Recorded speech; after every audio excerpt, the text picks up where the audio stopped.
एथर bank account रे जोड़ा हो पार जड़े कि 2 जण नुहे बरं 4 जण नोमिनी।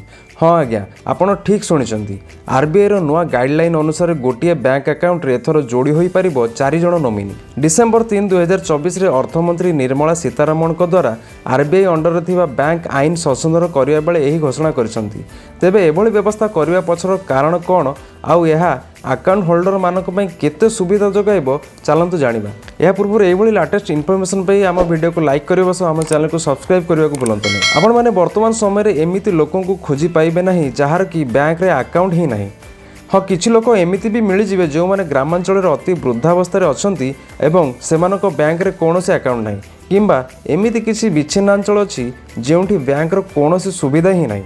तेबे राज्य तथा केंद्र सरकार का विभिन्न योजना निज पैसा को सुरक्षा रे रखिबा क्विक ऑनलाइन ट्रांजैक्शन भली काम पई बैंक रे अकाउंट रहिबा निहाती दरकार। किंतु बिना नोमिनी रे आपण कोनोसे प्राइवेट किंबा गवर्नमेंट बैंक रे कोनोसे अकाउंट मध्ये खोली परिबे नाही। बैंक अकाउंट पई जणे नोमिनी हेउची सेही व्यक्ति जे कि जणे अकाउंट धारी मृत्यु पर अकाउंट रे थिबा टंकार आईनगत उत्तराधिकारी। पूर्व बैंक अकाउंट खोलिबा समय रे ही तुरंत परिवार जेकोनोसे एक सदस्यଙ୍କ नाम को नोमिनी हिसाब रे मेंशन करा जाउतिला। किंतु नुआ आईन अनुसार एबे 4 जण परिवार सदस्य को नोमिनी भाबे रखि परिबे। किंतु एथिरे भी दुईटी नियम रही। गोटे है प्रकृत अकाउंट होल्डर को मृत्यु पर प्रत्येक नोमिनी अकाउंट रे थिबा टंकार समान अंशधन बा शेयर पाइबे।